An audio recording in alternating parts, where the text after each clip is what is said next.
Hey everyone, welcome to our deep dive today. We're going to be exploring revolutions. Oh, excited. Yeah.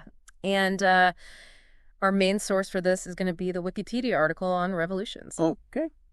So, those moments in history where like everything changes, the power shifts, Yeah. the old rules get tossed out. Well, we're going to be talking about all that. That's what revolutions are all about, right? Yeah, it's like the whole foundation of a country gets shaken up. It really is.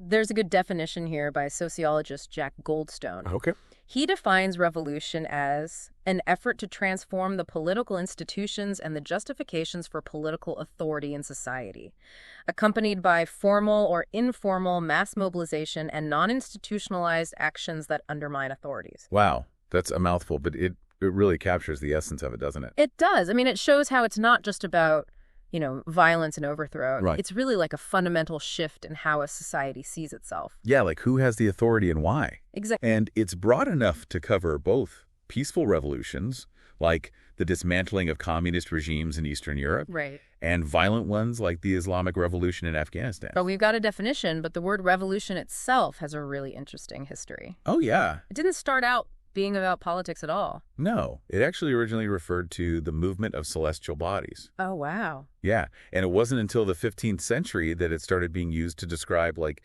these abrupt societal changes. So imagine calling something as massive as the 1688 replacement of James II with William III a glorious revolution. Yeah. Kind of an understatement. It does make you think about how the meaning of words can change so much over time. But there's almost like this poetic connection to those celestial bodies. Yeah. Like revolutions, like planets, can seem to move in these predictable cycles. But then, suddenly, there's a shift. Yeah. And the whole system changes. Okay, but revolutions come in so many forms. Oh, they do. So how do scholars even begin to categorize them? Well, one way is to think about their goals and how fast they happen. Early on, Alexis de Tocqueville, he was a French diplomat and political scientist. Okay. He distinguished between, like, sudden violent revolutions that aim to completely change society. Yeah. And those slower, sweeping changes that take generations, like shifts in religious beliefs. So it's like the difference between a volcanic eruption Yeah. and the gradual erosion of a mountain. Exactly. Both change the landscape, but in very different ways. Exactly. Then you have scholars like Charles Tilly, who focused on the different mechanisms of change. Okay. He distinguished between things like coup, where a small group grabs power, civil wars, where factions fight for control, and what he called great revolutions, which transform not just political systems, but also social and economic structures. Think about revolutions like the French Revolution or the Russian Revolution. Yeah. These led to massive changes that affected every part of life. And then Mark Katz expanded these categories even further. He looked at things like whether the revolution was driven by rural or urban populations, imposed from above by those already in power, or even influenced by outside forces. Right. He even had a category for revolutions that happened through gradual societal shifts. But it seems like revolutions don't always fit neatly into one category, right? You're absolutely right. Take the Russian Revolution, for example. It started as an urban uprising to get rid of the Tsar, then spread to rural areas, and ultimately ended with the Bolsheviks seizing power in a coup. Wow. It's a single revolution that fits multiple categories. So it's not just about putting revolutions into neat little boxes. Right. There's a lot of complexity and overlap. But how do we even begin to understand why revolutions happen? It's a question that has puzzled scholars for centuries. It really has. Well, the study of revolutions has really evolved over time. Early scholars, like Gustave Le Bon, focused on describing revolutions and explaining them through social psychology. One example is the idea of crowd psychology, which looks at how being part of a large group can change people's behavior and emotions. Okay. Think about how a peaceful protest can suddenly turn into a riot when the crowd gets excited or angry. But simply describing revolutions wasn't enough. No, it wasn't. Scholars wanted to predict them, which led to a second wave of research that focused on the causes. Okay. They approached it from different angles: psychology, sociology, and politics. Right. For example, some focused on psychological factors like frustration. They argued that when people become deeply dissatisfied with their situation, revolution becomes more likely. Okay. Others, looking at things from a sociological perspective, saw society as a system that's normally in equilibrium. They argued that revolutions happen when this balance was disrupted by things like economic crises or rapid social change. Okay. And then you have the political scientists, who who saw revolutions as power struggles between different interest groups. They believe that revolutions erupt when these groups can't resolve their conflicts within the existing system, and they have enough resources to use force to get what they want. Oh, so it's like a pressure cooker. Yeah, If you keep increasing the pressure, eventually something's going to explode. exactly.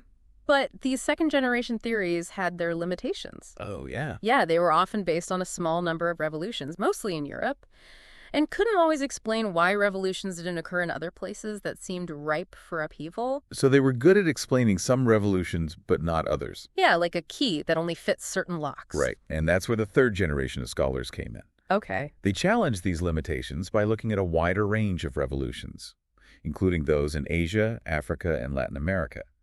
They also drew on new ideas like Marxist theories about class conflict and the role of the state in shaping revolutions.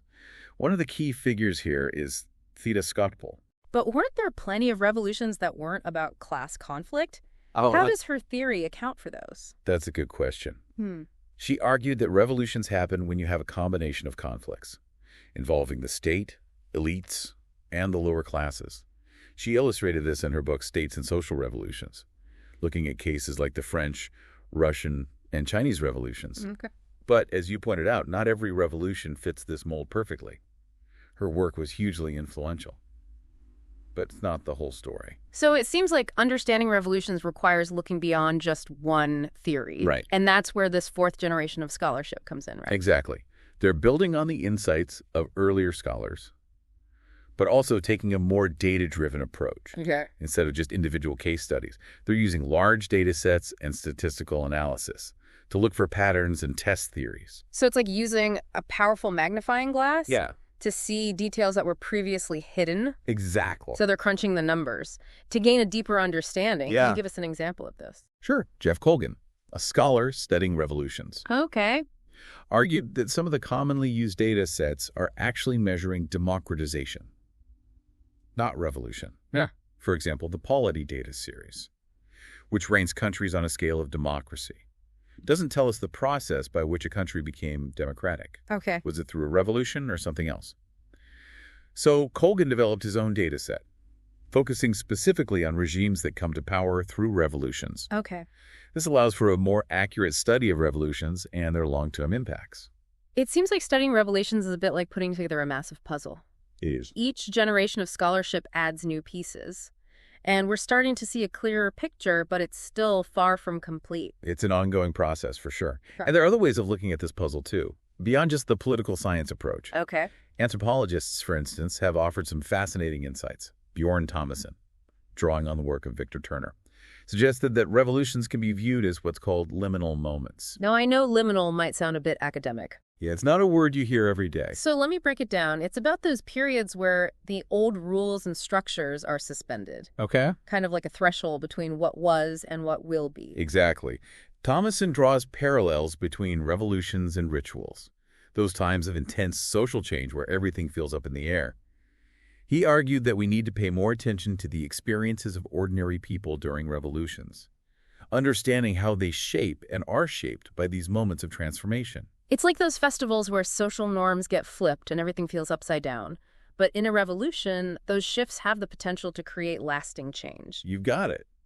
But it's important to remember that not all revolutions succeed in creating the lasting change they promise. Right. Sometimes those grand visions of a brand new world don't quite materialize. Why is that? Well, economist Douglas North highlighted the limits of revolution. He argued that just changing laws and constitutions, what he called formal constraints, isn't enough.